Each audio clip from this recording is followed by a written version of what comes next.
अस्सलाम वालेकुम मेरे परदेसी भाइयों, कैसे हो दोस्तों? ठीक हो गया? अल्लाह के करम से आप लोग सब बढ़िया हो गए। दोस्तों आज की इस वीडियो में सऊदी अरब की कुछ जरूरी और बड़ी खबरें आपके साथ में शेयर करने वाला हूं। दोस्तों वीडियो में लास्ट तक बने रहें ताकि आप लोगों को पूरी जानकारी हो जाए। तो आज की इस वीडियो में सऊदी अरब की कई सारी जरूरी खबरों के साथ साथ एक अपडेट सऊदी अरब के अंदर काम करने वाले डोमेस्टिक वर्कर के लिए आई है, जिसमें सऊदी अरब के अंदर काम करने वाले जितने भी डोमेस्टिक वर्कर हैं, चाहे वो हाउस ड्राइवर हैं, खद्दामा हैं, कुक हैं, टीचर हैं, आमिल मंजिली हैं, आमिल मजरा हैं, तो इन सभी के लिए मिनिस्ट्री ऑफ ह्यूमन रिसोर्स की तरफ से एक बड़ी ही अच्छी चीज का ऐलान किया गया है, जो कि अभी तक सऊदी अरब के अंदर जितने भी डोमेस्टिक वर्कर हैं उन्हें इस चीज का अभी तक लाभ नहीं मिला है। इसके अलावा एक बड़ी ही जरूरी खबर वो सऊदी अरब से अपने मुल्क छुट्टी जाने वालों के लिए आई है, या जो लोग छुट्टी पर चले गए हैं या जो लोग छुट्टी पर जाने का प्लान कर रहे हैं उनके लिए जवाजात की तरफ से एक बड़ी ही इंपॉर्टेंट अपडेट आई है। आज की इस वीडियो की सबसे पहली अपडेट वो देखिए सऊदी अरब के आर्को कंपनी की तरफ से आई है। देखिए यहाँ पर मैं बता देता हूँ, इस न्यूज में आर्को कंपनी ही लिखा है, लेकिन ये कंपनी आरामको ही होगी 100%, क्योंकि लिखने में कोई मिस्टेक वगैरह हो गई होगी न्यूज में, जिसमें इन्होंने कहा है कि सऊदी अरब की लोकल मार्केट की जरूरत को देखते हुए आने वाले सालों में ये कंपनी 6 मुल्कों से 5 लाख वर्कर मंगवाने वाली है। यानी कि दुनिया के 6 ममालिक से लगभग 5 लाख वर्कर नए वीजे पे मंगवाने वाली है। इसके लिए मिनिस्ट्री ऑफ ह्यूमन रिसोर्स से 27 अरब रियाल का मुआहदा किया गया है, यानी कि कॉन्ट्रैक्ट किया गया है। देखिए इसमें इन्होंने कहा है सन 2030 तक इंडोनेशिया और थाईलैंड से 4 लाख वर्कर सऊदी अरब मंगवाए जाएंगे।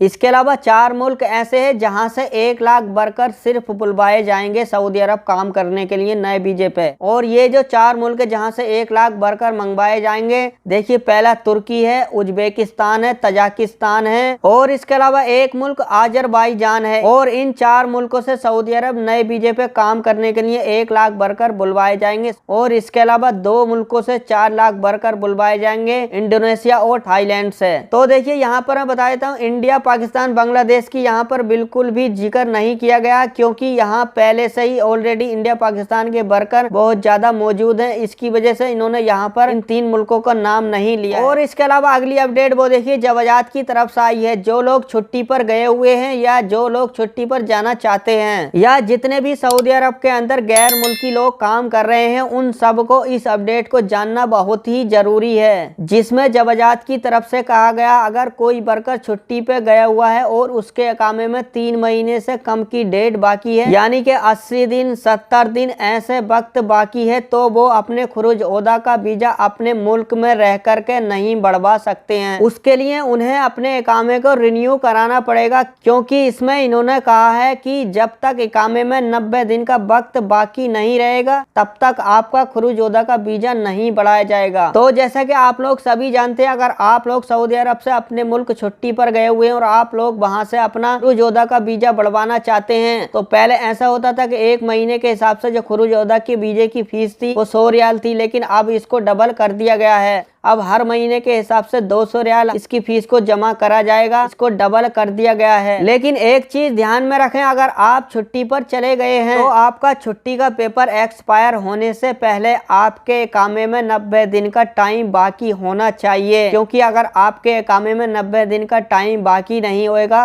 तो आपका जो खुरूज ओहदा का वीजा है, जो छुट्टी का वीजा है, वो अगर एक्सपायर हो जाता है तो अपने मुल्क में रह करके इस वीजा को नहीं बढ़वा सकते हैं, क्योंकि इसको बढ़वाने के लिए पहले आपको अपने इकामे को रिन्यू कराना पड़ेगा। आपका इकामा रिन्यू हो जाएगा तो फिर उसके बाद आपको जो आपका छुट्टी का पेपर है, जो आपका छुट्टी का वीजा है, उसको बढ़वा सकते हैं। और फिर आपको इसकी फीस को भी डबल जमा करना पड़ेगा, क्योंकि पहले इसकी 100 रियाल फीस थी पर महीने के हिसाब से, लेकिन अब इसको डबल कर दिया गया है। अब आपको पर महीने के हिसाब से 200 रियाल जमा करनी पड़ेगी। तो देखिए यहाँ पर मैं बता देता हूँ, अगर आप लोग सऊदी अरब से छुट्टी पर गए हुए हैं अपने मुल्क में, अपने घर पर, तो आप छुट्टी से आने से पहले आप अपने इकामे को चेक कर लें। अगर आपका इकामे में टाइम बाकी नहीं है, 3 महीने से कम है, तो आप जो आपकी छुट्टी है 3 महीने की छुट्टी से पहले ही या तो वापस आ जाएं, या उसको बढ़वाने के लिए आपको पहले अपना इकामा रिन्यू कराना पड़ेगा। तो फिर आप अपना खुरूज ओहदा का वीजा बढ़वा सकते हैं। पहले आपको इकामा रिन्यू कराना पड़ेगा, फिर आपको खुरूज ओहदा का वीजा बढ़वाना पड़ेगा। और फिर ये भी जान लीजिए, अगर आपका इकामा एक्सपायर हो जाता है या उसको बढ़वाते हैं तो आपको डबल फीस जमा करनी। और इसके अलावा अगली अपडेट वो देखिए, मिनिस्ट्री ऑफ ह्यूमन रिसोर्स की तरफ से घरेलू वर्करों के लिए एक बहुत ही अच्छी अपडेट आई है, क्योंकि इसमें बताया गया है जैसे कि सऊदी अरब के अंदर कंपनियों में काम करने वाले वर्करों को फैसिलिटी दी जाती है, तो उसी तरीके से अब घरेलू वर्करों को और डोमेस्टिक वर्करों को फैसिलिटी दी जाएगी। जैसे कि आप लोगों को मालूम है, कंपनी में काम करने वाले वर्करों को हफ्ते के बाद 1 दिन की छुट्टी दी जाती है, तो अब उसी तरीके से घरेलू वर्करों को भी 1 दिन की छुट्टी दी जाएगी। और इसके अलावा जो बोनस वगैरह होता है तो वो भी अब घरेलू वर्करों को दिया जाएगा। और इसके अलावा जो एंड ऑफ सर्विस होती है, जैसे सऊदी अरब के अंदर 5 से 6 साल अगर एक कफिल के पास में आप लोग काम करते हैं तो एंड ऑफ सर्विस का जो चार्ज मिलता है अब उसको भी घरेलू वर्कर को दिया जाएगा। तो दोस्तों ये थी सब आज की इस वीडियो की जानकारी जो आप लोगों को साथ में शेयर कर दी है। दोस्तों अगर आप लोगों को वीडियो अच्छी लगी है, वीडियो को शेयर करना, लाइक करना, चैनल को सब्सक्राइब करना। तब तक के लिए अल्लाह हाफिज।